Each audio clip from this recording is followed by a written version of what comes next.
Vamos à leitura do caso. Maria do Parto Normal, professora universitária e ativista do parto humanizado, está grávida e deseja que seu parto seja realizado em casa, pois acredita piamente que o parto humanizado é uma questão que envolve empoderamento, autodeterminação e liberdade de consciência, e, portanto, trata-se de questão que envolve direito fundamental resguardado pela Constituição Federal. Com o objetivo de garantir a máxima assistência ao parto, Maria do Parto dispõe há mais de 10 anos de plano de saúde Multimedic Plus Master, de ampla cobertura e que possui uma cláusula geral contratual de cobertura do parto. Ao se dirigir até a Multimedic Plus Master, foi informada de que o seu plano não dispõe de cobertura para o parto humanizado, realizado em casa. Inconformada, ingressou com a ação judicial requerendo no mérito que o plano de saúde seja obrigado a disponibilizar médica e enfermeira para acompanhar o procedimento em casa, tendo em conta a aplicação dos direitos fundamentais nas relações horizontais. A Multimedic, por sua vez, alega a inexistência de cláusula contratual específica, razão pela qual deve-se observar o pacta sunt servanda. Além do que, não há lei prevendo tal obrigação e nem mesmo a Constituição pode ser aplicada diretamente nesse caso, sob pena de aniquilação da autonomia e da vontade privada. Então, o caso trata do parto humanizado. Bom trabalho às equipes. Tá? Passo a palavra para a nossa presidente. Primeiramente, boa tarde, podemos nos sentar. Gostaria de cumprimentar todos aqui presentes e, sem mais esclarecimentos sobre os procedimentos, eu passo a palavra para a acusação tecer suas considerações no prazo de 20 minutos. Boa tarde a todos os presentes.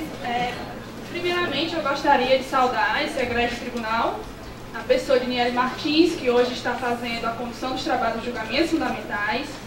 Gostaria também de cumprimentar os meus colegas advogados que hoje estão no esforço hercúleo de demonstrar os supostos direitos da requerente. E também gostaria de saudar os meus amigos, meus colegas advogados, que hoje têm a árdua tarefa de alertar e conscientizar as nobres julgadoras acerca do debate jurídico aqui travado, no intento de demonstrar as prerrogativas de cada parte litigante, bem como os limites que são impostos quando se adentra numa relação jurídica contratual, tendo como princípio regente a liberdade contratual. Claro que é um princípio que é relativizado para as duas partes, porque de um lado não se pode oprimir o consumidor, tendo em vista que este faz a relação hipossuficiente, faz a parte hipossuficiente da relação, mas de outro não se pode permitir uma interpretação abrangente demais, expansiva demais, que consiga incluir todo e qualquer tipo de situação, onerando excessivamente uma das partes em favor de outra, sob pena de corroer princípios jurídicos basilares do nosso ordenamento, tais como a segurança jurídica e o equilíbrio contratual. Bem, diferente da parte autora, que parece que não estudou os autos do processo, a gente consegue encontrar no processo duas afirmações que são feitas pela requerente. Não são feitas por nós, são feitas pela requerente. E que são incontroversas, porque nós também concordamos com os requerentes. Essas duas afirmações são basicamente a seguinte.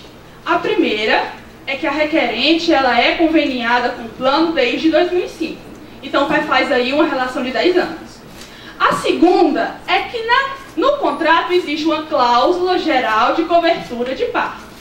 São a partir dessas duas informações, nobres julgadoras, que a gente vai demonstrar a improcedência da ação, que permissa data venia tenta imbuir na cabeça das nobres julgadoras uma realidade totalmente discrepante do que foi esposado no contrato.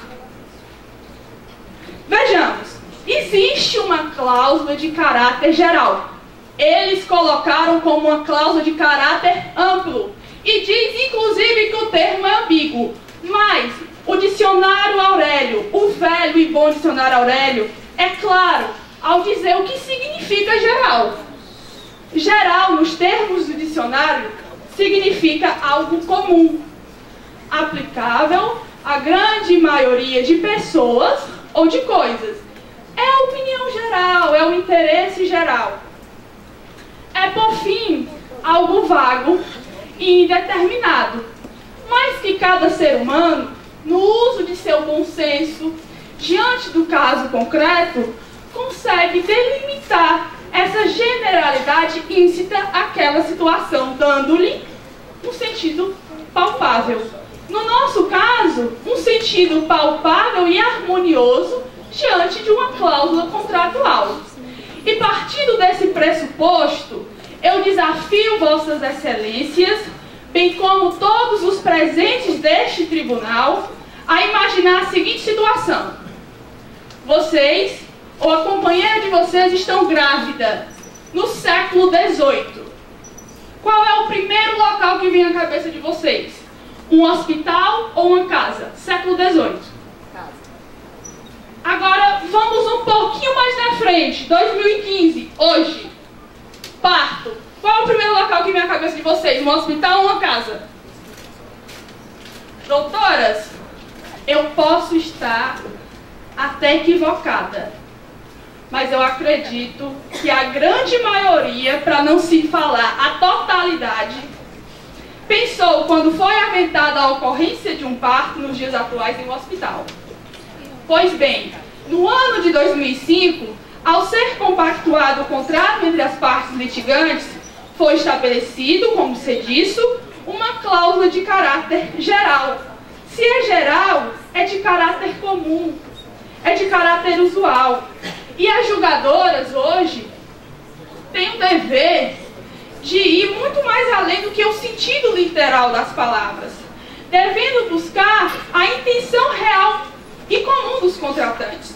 Ou seja, a interpretação contratual deve pautar-se na manifestação de vontades das partes, mas sem deixar, contudo, de avaliar os elementos externos que envolveram a formação do contrato, como a economia, a realidade social e os costumes do local e da época, sendo o legislador infraconstitucional preocupado, inclusive, em aduzir no seu artigo 112 do Código Civil o seguinte: nas declarações de vontade se atenderá mais à intenção nelas consubstanciada do que ao sentido literal da linguagem. Assim, já que temos um contrato em nossas mãos que trata acerca do parto de forma geral, nada mais óbvio do que lhe dar uma interpretação condizente com a realidade. É de convir, Vossas Excelências, que em 2005, quando foi realizado o contrato, bem como ainda nos dias de hoje, ao questionar qualquer pessoa acerca do parto, esta muito provavelmente relacionará o nascimento do nascituro ao ambiente clínico hospitalar. É óbvio. Expandir a interpretação, como a promovente quer, é forçar uma compreensão desassociada da realidade, compelindo a requerida a prestar um serviço que não foi visualizado no momento da contratação, e o que causa um desequilíbrio contratual e uma onerosidade excessiva. Duas hipóteses estas que são rechaçadas pelo nosso ordenamento jurídico pátrio. Se formos começar a dar uma interpretação totalmente abissal a esta cláusula, nós estaríamos permitindo verdadeiros despautérios. Veja bem, a promovente, em nome do seu empoderamento, quer realizar um parto em casa, mesmo que não previsto no contrato, tendo em vista que esse tem uma cláusula geral e tem que ser interpretado diante da realidade fática do local e da época. Partindo desse argumento que eles esposaram aqui, do seu empoderamento, ela poderia exigir um parto realizado no meio do oceano, no Monte Everest. Por que não no vulcão? Ora, se a cláusula geral eu posso tudo. peço até desculpas, né, pelos exemplos esdrúxulos, mas porque esdrúxula também é a interpretação que a promovente coloca. E essa interpretação é colocada porque ela acredita que pela simples existência de uma cláusula geral, ela pode tudo, na hora que bem entende, na forma que bem entende, com quem bem entende. Os exemplos podem e são esdrúxulos, mas é só para perceber o quão perigoso uma interpretação desprovida do bom senso pode acarretar. E eu não peço mais nada do que o bom senso das julgadoras, porque eu sei que no âmago de vossas excelências, a cláusula geral deve ser interpretada conforme a realidade fática, o que foi esposado no artigo 112 do Código Civil, e a realidade fática dos dias atuais, bem como ainda no ano de 2005, é um parto clínico hospitalar. Agora, claro, eu não posso olvidar os argumentos que foram aqui esposados pela parte adversa, né? Que de forma tão esplendorosa e equivocada explicou o que era o parto humanizado. O parto humanizado, diferente do que eles colocaram, não é sinônimo de parto normal. O parto humanizado, ele é um dever do sistema público e privado de saúde em propiciar à gestante um parto aos ditames da dignidade da pessoa humana. O parto humanizado é, inclusive, para mim, um termo redundante, porque se é parto, já deve pressupor a humanização. O parto humanizado, doutas julgadoras, não é algo que precisa estar em contrato, pois é um direito que vem da norma constitucional. Logo, tanto o parto residencial, como hospitalar, como normal, como cesariano, deve respeitar 3 requisitos básicos: o protagonismo da gestante, a prática de procedimentos com respaldo científico e o respeito à singularidade da mulher. Eu poderia passar horas falando acerca de cada requisito, mas esse não é o meu objetivo. Eu só posso garantir às senhoras, como advogada do plano de saúde, que a requerente terá sim um parto humanizado, e a equipe respeitará sim o seu protagonismo e utilizará das técnicas necessárias para esse momento tão especial. No entanto, como parto humanizado não significa parto normal, como eles colocaram aqui, nós não podemos atendê-la de forma diferente ao que foi contratado. E o contrato, como já exposto, tem uma cláusula geral e essa deve ser interpretada diante da realidade fática do local. E caso as senhoras julguem procedente o pedido deles, as senhoras vão acabar cometendo, violando os princípios, né, que regem o ordenamento jurídico pátrio, como a segurança, o equilíbrio, a vedação de onerosidade excessiva. Então, muito diferente do que alguns possam acreditar, nós não somos contra o parto humanizado. Nós somos contra tão somente a uma interpretação que destoa do bom senso. E, ademais, eu queria pedir que constasse nos autos, nos termos dessa audiência, que uma nulidade, porque parece que a parte promovente não sabe nem qual é o pedido da causa, porque ele pede uma médica e uma enfermeira, e acabou aqui pedindo também uma doula. E como todo mundo sabe, o aditamento da peça inicial só pode ser feito até o despacho saneador. Como passou do despacho saneador, o que eles solicitaram aqui é uma nulidade. Então eu peço que isso seja incluso e passo a palavra para os meus colegas.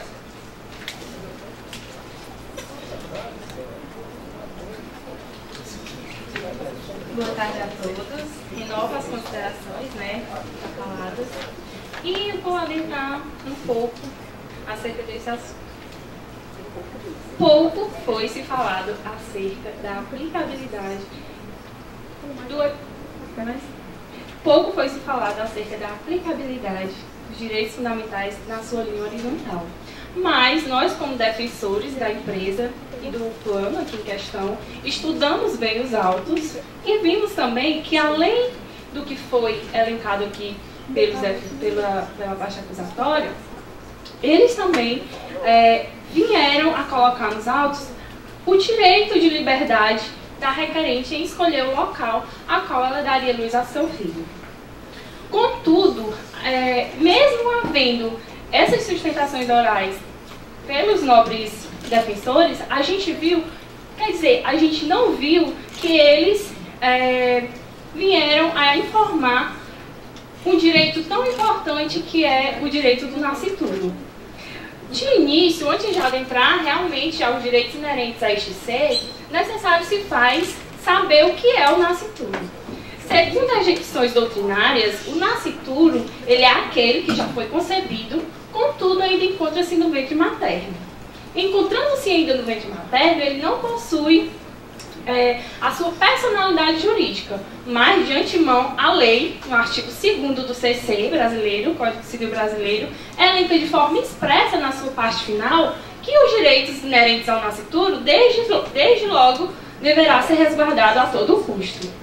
Não obstante isso, o Supremo Tribunal Federal, ele vem a todo custo também tutelando os direitos inerentes a esse ser que não pode vir a intervir aqui na causa. Assim, a gente vê que é totalmente desproporcional a requerente estar querendo exercer o seu direito de liberdade em ter o seu parto em sua residência quando se está em jogo direitos à vida. A gente sabe que nenhum direito fundamental é absoluto, e isso é dito dias e dias pelo nosso Supremo Tribunal Federal.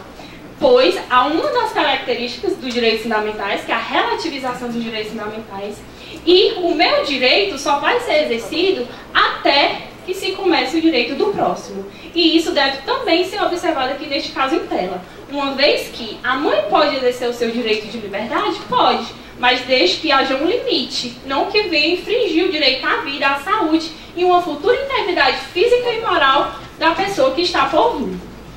Não obstante isso,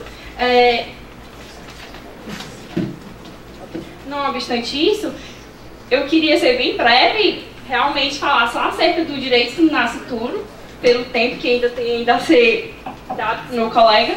E é justamente isso, vocês devem observar e pôr em prática sempre o direito à vida, e este deve se sobrepor em face dos outros direitos inerentes à Constituição.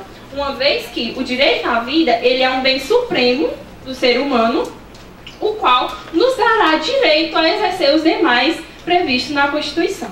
E era isso as considerações, passo para a Beatriz.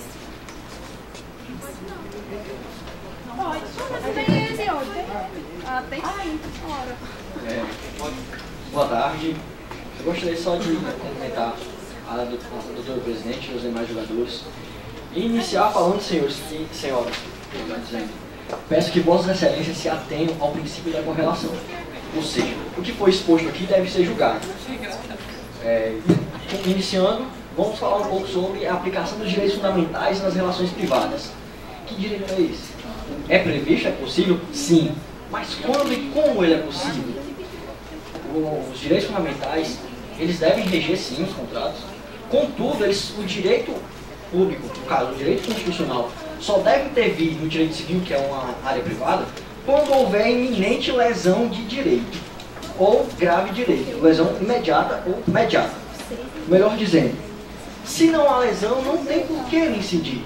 E eu estou dizendo que não existe o ferimento à dignidade da pessoa humana. Por que não existe? Como foi relatado, os pedidos da parte requerente, é um pouco controverso. Dentre eles, pode dizer que existe uma pequena diferença entre pedido e causa de pedir. Causa de pedir é o amparo é o direito propriamente dito. No caso, é a dignidade da pessoa humana. E o pedido é o que você realmente está requerendo. O que você está requerendo é o parto domiciliar. Nós não estamos negando a fornecer o parto humanizado. Nós iremos fazer sim. Iremos fazer dentro dos limites previamente compactuados. Quais são? Numa unidade conveniada ao nosso plano. E querer que o nosso plano forneça um serviço que não era previamente previsto, até para ser redundante, previamente previsto, né? Mas não era previsto há 10 anos atrás. E aqui eu cito o ato jurídico perfeito, senhores. O ato jurídico perfeito é consagrado na nossa Constituição, que entre a segurança jurídica.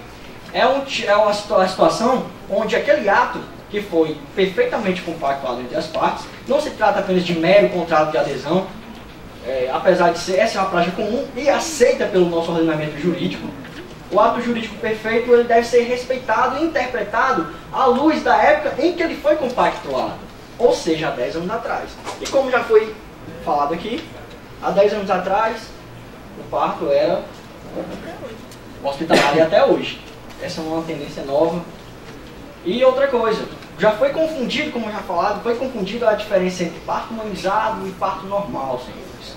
Senhores, eu vou lembrar aqui um caso para vocês, de 2014, ano passado, em meados de agosto, ocorreu que uma senhora de uma cidade procurou um hospital, que não vou dizer o nome, e lá, senhores, ela queria realizar o parto cesariano, era a vontade dela.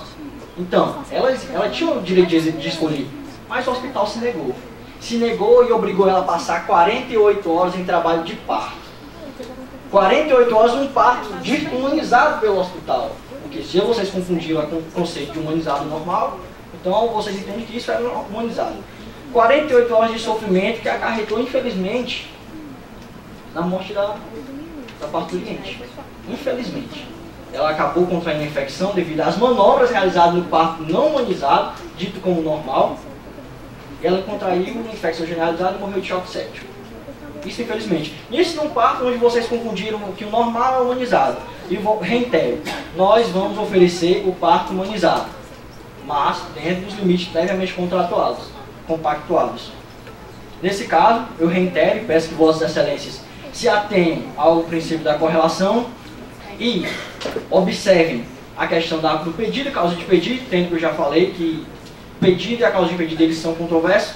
Deve, inclusive, essa petição ser julgada inédita, porque não chega a um princípio, a uma conclusão lógica, esse nos termos do 282 do CPC. E quero reiterar também que nós, senhores, trouxemos amparo jurídico. Trouxemos amparo na Constituição, CPC e demais normas, enquanto eles trouxeram argumentos vazios. Termino minha fala por aqui. Devido ao tempo, sem delongas. A questão em tela, o plano, ele em nenhum momento ele está se negando a realizar o parto humanizado, como foi dito aqui. E a questão da onerosidade são jurisprudências do STJ em que o parto, no caso humanizado, ele poderia ser feito até na residência, se isso não onerasse a custa diária comparado o que foi pactuado com a despesa que o hospital tem. São várias jurisprudências do STJ em que, em determinadas situações, ele concede não o parto humanizado, mas um atendimento domiciliar, mas desde que esse atendimento ele cumpra algumas cláusulas, como o médico dando o parecer de que deve ser feito um atendimento em casa e que não haja essa excessiva onerosidade por parte da parte contratada. A parte contratante, ela leu o contrato, ela aderiu por uma conveniência própria e há 10 anos atrás, como ela contratou, talvez ela nem lembrasse de que há 10 anos para frente ela ia engravidar naquele momento. Então, no meu entendimento e no nosso entendimento, o plano aqui, ele não contratou com ela sobre essa cláusula geral de, simplesmente pelo fato dela aderir depois, posteriormente, a uma questão pessoal dela, de liberdade, de crença, de expressão, e agora o plano de saúde tem que cobrir essas despesas simplesmente pela vontade que ela tem de ter um parto em casa na sua residência. O home care é uma forma de atendimento prevista nos planos de saúde dos Estados Unidos desde a década de 50 do século passado. Aqui no Brasil, atualmente, o STJ tem proferido várias decisões contra os planos de saúde, concedendo esse tipo de atendimento em vários casos concretos, desde que observados certos critérios como real necessidade de atendimento domiciliar com verificação do quadro clínico do paciente, não afetação do equilíbrio contratual, como nas hipóteses em que o custo do atendimento domiciliar por dia não supera o custo diário no hospital, dentre outras. A pergunta é: como você justificaria o atendimento ao parto humanizado domiciliar que é uma espécie de home care, diante dessas condições já impostas em várias jurisprudências do STJ, alegando liberdade de consciência e liberdade de crença? A pergunta não foi respondida à altura, mas o que nós queríamos saber é justamente baseado em quê? Porque há uma contradição enorme. Ora diz que está sendo negado, ora diz que não está sendo negado, e nós queremos reiterar que em nenhum momento a empresa, a nossa cliente, ela se negou a realizar o parto. Que humanizar tem que, como foi deixado claro aqui, é uma obrigação, é um direito fundamental de toda mãe ter o seu parto humanizado, seja ele normal, seja ele cesariana, seja ele de qualquer situação. Agora, o atendimento domiciliar é que não é uma prática ainda usada no Brasil, e nem, digamos assim, nos contratos não são colocadas essa cláusula. O home care é uma expressão inglesa, de origem inglês, que é atendimento domiciliar. Esse é um caso que isso é normal nos Estados Unidos. Agora, aqui no Brasil ainda não. Agora, em determinadas situações, em várias e várias jurisprudências, decisões do STJ, ele tem, em determinados casos, determinado que haja atendimento domiciliar. Coincidentemente, em parto, eu não consegui ver nenhuma jurisprudência.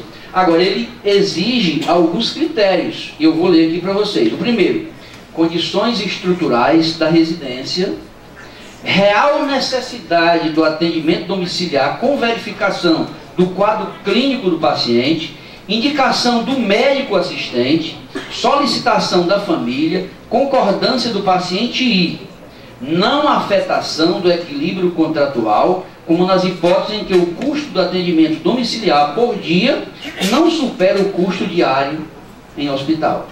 Então, o plano não está se negando. Ele irá realizar sim, só que nos trâmites do que foi acordado no contrato.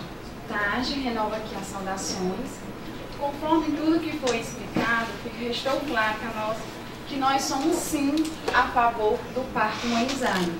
A promovente ela vai ter sim um parto humanizado, mas ele vai acontecer nas dependências hospitalares, conforme foi pactuado no contrato.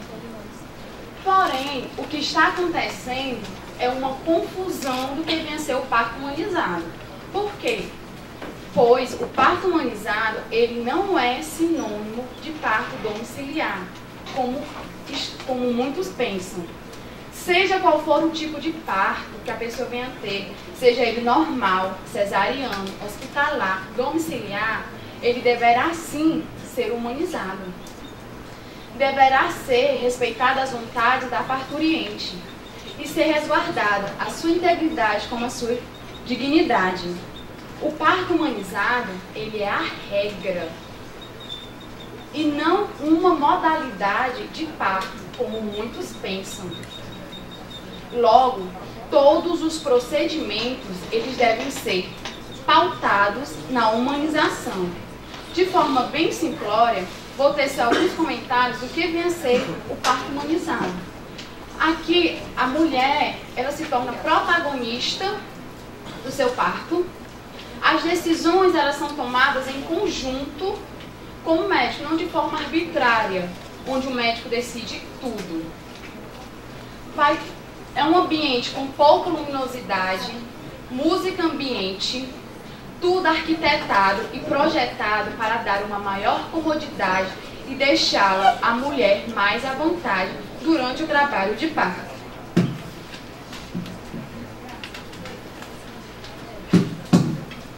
Ademais, se formos analisar exordial, verificaremos que a promovente ela solicitou exclusivamente, unicamente, a presença de uma enfermeira e de uma médica. Em relação a isso, alguns questionamentos poderão surgir. Primeiro, se tiver alguma complicação na hora do parto e precise de uma intervenção cirúrgica, o domicílio ele não tem todo o aparato que se tem um hospital. E devido a isso, o bebê vem a morrer. E aí? Quem é que vai assumir essa responsabilidade? O hospital ou a mãe? Segundo, vamos supor que a mãe ela vai assumir todos os riscos que possam ter. É plausível colocar em risco a vida de uma criança pelo simples capricho da mãe? E terceiro, que mãe é essa que ao invés de querer proteger, querer o melhor para o seu filho, vai colocá-lo numa situação de risco? Porque o parto pode ser um sucesso, pode, mas pode ter complicações e a criança vir a óbito. E aí? Outra coisa que eu queria falar, que quando eles vieram, eles falaram assim que nós não tínhamos falado que não ia ser aplicado a eficácia horizontais dos direitos. Vai ser aplicado sim, em nenhum momento a gente disse que não. O parto humanizado ele vai acontecer conforme foi pactuado no contrato. Por fim, gostaria de pedir a vossas excelências que levem em consideração que a relação contratual ela deve ser interpretada conforme foi pactuado na época. E segundo, o que leva em consideração a proporcionalidade. É proporcional ceder aos caprichos da mãe e, em contrapartida, colocar em risco a vida de uma criança?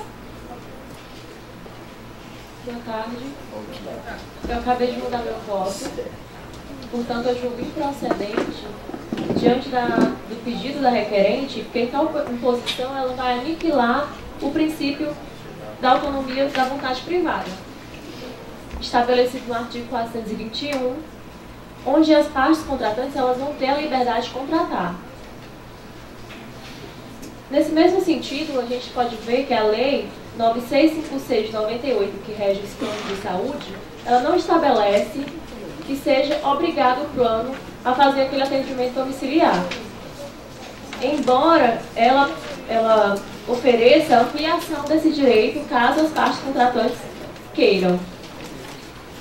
Como nós percebemos pelas explanações que a parte contratada, ela não quer ampliar o direito do parto domiciliar, julgo improcedente o pedido da requerente, uma vez que entendo que, neste caso, não se pode aniquilar a autonomia da vontade privada em detrimento da liberdade de consciência. Graziele de Holanda. Boa tarde. Ante o exposto, eu quero deixar claro que não há qualquer vilipêndio tanto ao direito à saúde, bem como o direito à autonomia privada, na medida em que ambos podem ser apreciados de forma equilibrada, garantindo sua perfeita eficácia, pela importância de que os direitos fundamentais ultrapassam os limites públicos e são também regidos no âmbito privado. Portanto, o parto humanizado poderá ser coberto pelo plano como forma de aquisição de serviço especial diante de uma taxa monetária pelo seu caráter excepcional de serviço e não previsão legal ou contratual.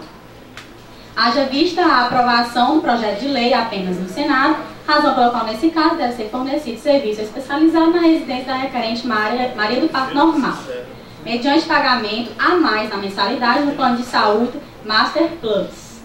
Portanto, eu defiro o meu voto procedente. Diana Pereira. Eu optei por modificar a minha posição. Eu vou citar primeiro o artigo 5º, inciso 2.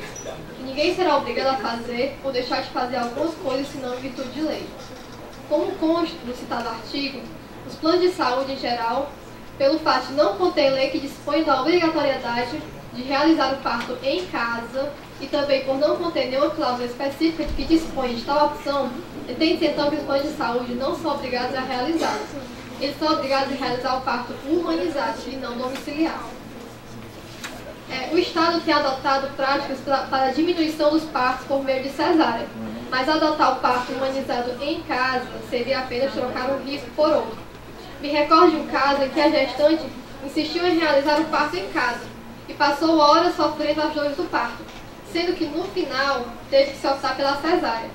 Porém, essas horas e a falta de recursos necessários, imediatos, foram decisivos, e a mãe veio a falecer. A requerente invoca a realização de um parto humanizado, mas parto humanizado não quer dizer parto em casa, mas sim um parto assegurando todo o respeito e um parto digno que toda gestante merece. Ante o exposto, julgo improcedente o pedido da requerente. Eu acho que de acordo com tudo que foi exposto, ficou claro que a segurança jurídica deve ser assegurada. Portanto, eu mudei meu voto e eu julgo improcedente o pedido da requerente. 11, que tinha uma emenda bem extensa, né? Parto humanizado, trabalhamos ali os projetos de leis, a lei também, 11.000, trabalhamos a lei do acompanhante, resoluções, e dando continuidade, ele diz: acerca da procedência da demanda judicial, confronto direito à saúde versus direito à autonomia da vontade privada, liberdade de consciência e dignidade da pessoa humana. Eficácia horizontal dos direitos fundamentais, plano de saúde e violência obstétrica institucionalizada, incidência dos princípios interpretativos, princípio da proporcionalidade, princípio da máxima efetividade, procedência dos pedidos da requerente. O parto humanizado não significa uma nova técnica ou um novo tipo de parto, desde que pode ser realizado em parto normal, natural, cesáreo, entre outros. O projeto de lei tal em tramitação repousa em princípios que visam, no geral, a segurança da mulher e do bebê no momento do parto. No Brasil, existe a Lei Federal nº 11.108 de 2005, Lei do Acompanhante, que protege o direito da gestante de ter um acompanhante durante todo o trabalho de parto. O parto e o pós-parto imediato pelo SUS, bem como a resolução da diretoria colegiada, número 36 de 2008, que descreve que os serviços de saúde públicos, privados, civis e militares passam a ser obrigados a permitir a presença de um acompanhante que a mulher deseje no trabalho de parto e pós-parto, além de possuir uma cadeira específica para esse acompanhante. Porém, tanto a lei federal acima quanto a resolução, em muitos casos, são descumpridas e não fiscalizadas. Em um país onde há grande desigualdade social como o Brasil, é imprescindível que haja aplicação direta dos direitos fundamentais nas relações entre particulares, eficácia horizontal. Pois quanto maior a desigualdade das relações, maior a necessidade da proteção. Então vejam que essa emenda ela tinha sido aprovada por 8 votos a 2, né? Nós tivemos quantos que mudaram? 2, 3? 3. Vai impactar? 5 a 5. Vai ficar o quê? 5 a 5. O voto da presidente decide. Qual foi o seu voto, presidente? Foi pela improcedência. Foi pela improcedência, então vamos ter que mudar o enunciado, então, que antes era favorável à realização do parto nos termos que foi exigido pelo demandante, agora esse enunciado vai mudar, denegando então o pedido, haja vista que, como houve um empate, 5 a 5, o voto de Minerva é o voto da presidência. Então o voto da presidência vai prevalecer. Bem, o enunciado que havia sido aprovado era o seguinte: deve-se considerar a constitucionalidade, uma vez que se encontra em perfeita concordância com os princípios constitucionais da lei maior, basilares em um Estado democrático de direito, tais como o princípio da dignidade da pessoa humana, liberdade de consciência e, sobretudo, o direito à saúde, para que seja garantido o bem-estar da parturiente e do bebê. E aí nós tínhamos a Andresa, do 4º, Diana, do 6º, Graziele também do 6º, Maria Aparecida do 8º, Marina, do 5º semestre, Miele, do 6º, Paulo, do 5º e Raine, do 8º, tinham votado favoravelmente, né, a aprovação dessa emenda e desse enunciado. E só contra nós tínhamos o Benício e a Lunara, né? E aí nós acabamos agora tendo 3 mudanças de posicionamento, vai ficar 5 a 5 e aí o voto de Minerva, o voto da presidência. Então depois nós vamos ter que discutir isso. Okay? Então percebam que na realidade isso daqui é um trabalho feito ao longo de 6 meses, né? E aí só nós